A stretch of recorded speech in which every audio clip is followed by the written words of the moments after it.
आज बनाएंगे spring roll बहुत ही आसानी से घर पर ही 10 से 15 मिनट में बिल्कुल मार्केट से भी ज़्यादा टेस्टी बनेगा। बस कुछ चीज़ों का ध्यान रखना होगा इसमें और बहुत ही आसानी से झटपट से ये बन जाएगा। बिल्कुल भी टाइम नहीं लगेगा। बहुत ही ज़्यादा क्रिस्पी और अंदर से भी कुरकुरा सॉफ्ट ये हमारा स्प्रिंग रोल बनकर तैयार होगा।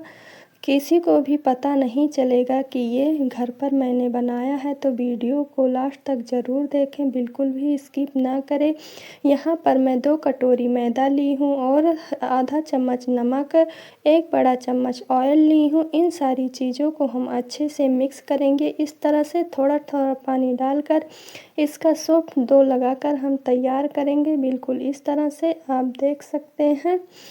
और डो को आपको यहाँ पर सॉफ्ट ही लगाना है, बहुत ज़्यादा हार्ड नहीं लगाना है। इस तरह से आप देख सकते हैं कि ये डो कितना ज़्यादा सॉफ्ट है।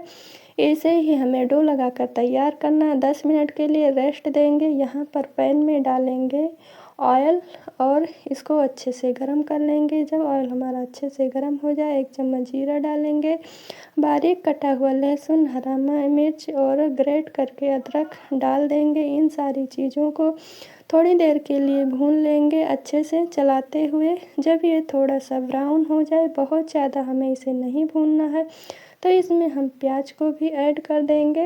इस तरह से जब प्याज भी हल्का सा भून जाए, इसका कलर चेंज हो जाए, तो इसमें कुछ सब्जियां ऐड कर देंगे, जैसे कि शिमला मिर्च, पत्ता गोभी, गाजर, 1 टमाटर। सारी चीज़ें एक एक हैं और सबको बारीक हमें कटा हुआ ही लेना है। इस तरह से आप चाहें तो इसमें नूडल्स भी ऐड कर सकते हैं। मैं यहाँ पर नूडल्स नहीं ऐड की हूँ, केवल सब्जियाँ ही ऐड की हूँ। सारी चीज़ों को अच्छे से मिक्स करेंगे। हल्दी पाउडर, लाल मिर्च पाउडर, 1 चम्मच काली मिर्च पाउडर और स्वाद अनुसार नमक, गरम मसाला, इन सारी चीज़ों को हम डालकर अच्छे से मिक्स करेंगे। बहुत ज़्यादा मैंने मसालों का भी यूज नहीं किया। 1 चम्मच के जितना सोया सॉस, 1 चम्मच विनेगर और 1 चम्मच के जितना यहाँ पर टमाटो केचप डाली हूँ। इस तरह से आप अपने टेस्ट के अकॉर्डिंग सारी चीज़ें ऐड कर सकते हैं और सारी चीज़ों को अच्छे से मिक्स करके 4 से 5 मिनट सब्जियों को हम भून लेंगे। सब्जियों को बहुत ज़्यादा सॉफ्ट नहीं करना है, क्रंची ही रखना है। इस तरह से अभी हमारी सब्जियां तैयार हो गई हैं, तो हम इसे एक प्लेट में निकाल कर ठंडा कर लेंगे। इस तरह से अब इसको हम साइड में रख देंगे और अपना आटा देख लेते हैं। तो आप देख सकते हैं 10 मिनट बाद ये हमारा आटा बिल्कुल अच्छे से तैयार है। देखकर ही पता चलता है कि ये कितना ज़्यादा सॉफ्ट है। बिल्कुल इसी तरह से रखना है। इसको हम इस तरह से छोटे छोटे पोर्शन में तोड़ लेंगे, जितना बड़ा आपको बनाना है, लेकिन ये साइज़ मीडियम है, बिल्कुल परफेक्ट है। अब इसे हम साइड में कर देंगे और यहाँ पर थोड़ा सा हम सूखा मैदा ले लेंगे, जो कि अभी हमें काम लगेगा। अब इस तरह से हम चकले या जिस भी चीज़ पर आप बेलते हैं, छोटे छोटे लोइयाँ इस तरह से हम बनाकर तैयार कर लेंगे। इसी तरह से हम सारे लोइयों को तैयार कर लेंगे। यहाँ पर मैं 4 लोइयाँ बना के तैयार की हूँ और इस तरह से हम इसको बेल लेंगे हल्के हाथ से। बहुत ज़्यादा हमें इसे प्रेशर नहीं देना है। मैदा है तो बाद में ये बेलने के बाद में ये थोड़ा सा छोटा हो जाता है। इसी तरह से हम सारे बेल कर तैयार कर लेंगे। तो यहाँ पर मैं 4 रोटियाँ बेल के तैयार की हूँ। 1 चम्मच से या ब्रश की मदद से इस पर ऑयल लगाएंगे, थोड़ा सा सूखा मैदा डालेंगे, फिर दूसरा रोटी रखेंगे, वापस से सेम प्रोसेस। ऑयल को हमें अच्छे से लगाना है किनारों पर भी और बीच में भी, ताकि ये बाद में रोटियों को छुड़ाने में आसानी हो। इसी तरह से हम सारे रोटियों के ऊपर ऑयल मैदा छिड़केंगे, उसके बाद में हम रोटी रखेंगे। सेम प्रोसेस हमें करना है। आप इस तरह से 5 से 6 रोटी भी आप इस पर रख के बेल सकते हैं और सूखा मैदा लगाकर हम इसे अलग पलट कर हल्के हाथ से बेलेंगे। किनारों पर ज़्यादा नहीं बेलेंगे, नहीं तो फिर रोटियां ये छूटेंगी नहीं, आपस में चिपक जाएंगी, थोड़ी दिक्कत होगी। इसलिए किनारों पर हल्के हाथ से बेलेंगे और सारी तरफ इक्वल होना चाहिए हल्के हाथ से। छोटी छोटी बातें हैं, इन्हीं बातों को ध्यान रखते हुए हमें बनाना है, नहीं तो फिर इसी से दिक्कत आ जाता है। पैन को हम गरम कर लिए हैं पहले से ही। इस तरह से आप तवा पैन कुछ भी ले सकते हैं जिसमें आप रोटियां बनाते हैं और इसे हल्का हल्का सेकना है, बहुत ज़्यादा हमें नहीं सेकना है। आप देख सकते हैं इसी तरह से हम इसे सेकेंगे। एक साइड से जब सिक जाए दूसरे साइड पलट देंगे। अब इसे हम इस तरह से छुड़ाएंगे। आप देख सकते हैं ये रोटियां कितनी आसानी से छूट जाती हैं।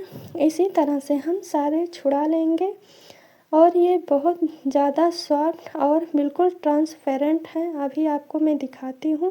देख रहे हैं मैंने ऑयल और मैदे को अच्छे से लगाया था, इसलिए मुझे कोई परेशानी नहीं हो रही है इसे छुड़ाने में। ये देखिए बिल्कुल कितना ज़्यादा ट्रांसपेरेंट है और मैं इसको मोड़ के भी दिखा रही हूँ, बिल्कुल भी नहीं टूट रहा। इसी तरह से आप स्प्रिंग रोल की बेस तैयार कर सकते हैं बहुत ही आसानी से और कम समय में। यहाँ पर मैं 2 चम्मच मैदा ली हूँ, इसमें थोड़ा सा पानी डालकर इसका एक सैलरी बना लेंगे इस तरह से। बहुत ज़्यादा ना गाढ़ा ना पतला, मीडियम होना चाहिए। अब मैं एक बेस ले ली हूँ। इस पर जो मैं स्टफिंग बना के तैयार की थी उसको इस तरह से 1 चम्मच डाल के और फैला देंगे और इस तरह से हम इसे फोल्ड करेंगे। वापस से जो मैंने सैलरी बनाया था मैदे और पानी से, इसको इस तरह से लगाएंगे किनारों पर और बहुत ज़्यादा नहीं लगाना है।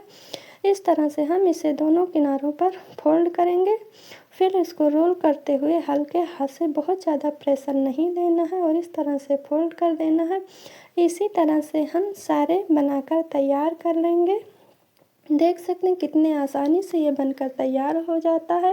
तो यहाँ पर मैं इसी तरह से अब सारे बनाकर तैयार कर ली हूँ। अब इसे हम फ्राई करेंगे। तो यहाँ पर मैं कढ़ाई में ऑयल पहले से ही गरम होने के लिए रख दी थी। तो अब मैं ऑयल को चेक भी कर ली हूँ कितना ज़्यादा गरम है।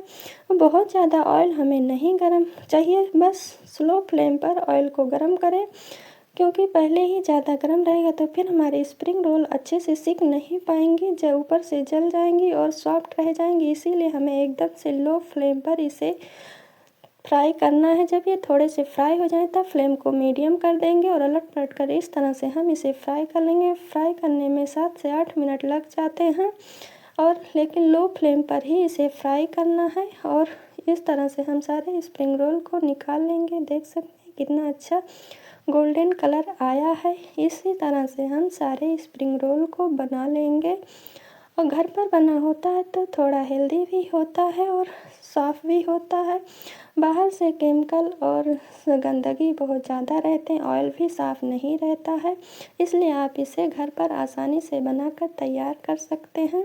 इसी तरह से मैंने यहाँ पर सारे स्प्रिंग रोल बनाकर तैयार कर लिए। आप देख सकते हैं कितने अच्छे से सभी तरफ से फ्राई हुए हैं। अब इसे मैं आपको एक तोड़ के दिखा रही हूँ, बहुत ही ज़्यादा क्रिस्पी है और अंदर से सॉफ्ट है। तो इसी तरह से आप अपने घर पर स्प्रिंग रोल बना के अपने बच्चों और खुद सभी को खिला सकते हैं।